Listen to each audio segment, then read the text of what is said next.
And we've had some very interesting interactions. I say this all the time, he's the most amazing husband because he knows that I will share all of our deepest, darkest secrets with large groups of women across the nation. And yet he still shows up and he goes, "Great job, hon! Nice work!" He's amazing, he's a fabulous cheerleader. He's a truly phenomenal person, great business partner, fabulous father, wonderful husband. And yet,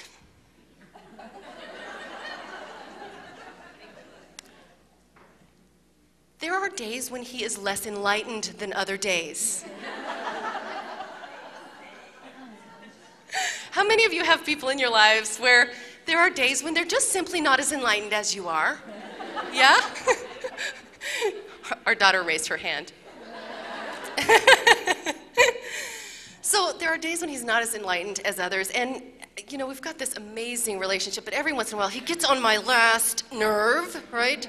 There are moments, and I will say, I have to say, by way of caution here, no husbands were harmed in the telling of this story. Just know that from the beginning. But some days he gets on my last nerve because I am always right, okay? And he doesn't realize that early enough sometimes. But I'm working on that with him, and I feel like he's coming along.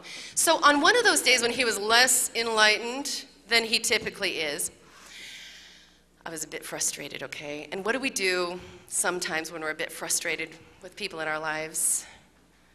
We call someone who will listen, right? Typically, we call a girlfriend, maybe a mom, maybe a sister. We call somebody that we know.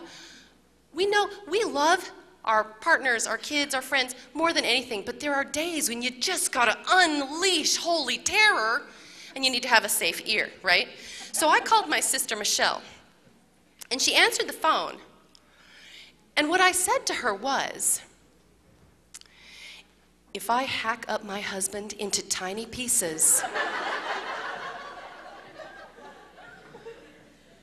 will you help me scatter his remains throughout the Pacific Northwest?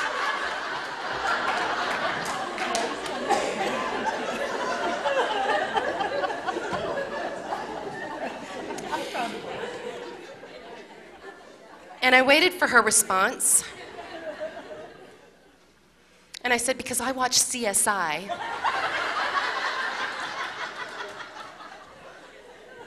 And I know that they will be looking for trace evidence. I need your help to cover it up. And I wait for her response again. And what I hear in reply to this appeal for her help is, Aunt Deanna, I don't think that's a good idea.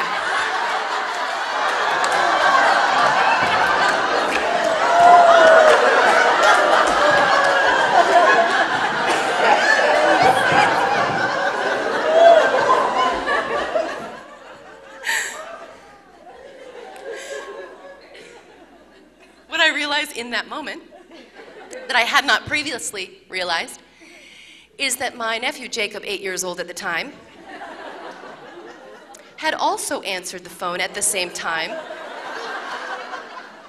as his mother. They said hello at the same time, and what I heard was her voice because that's what I was expecting. And his response was, Aunt Deanna, I don't think that's a good idea. And I sat, and I pulled the phone away from my ear, and I looked at it.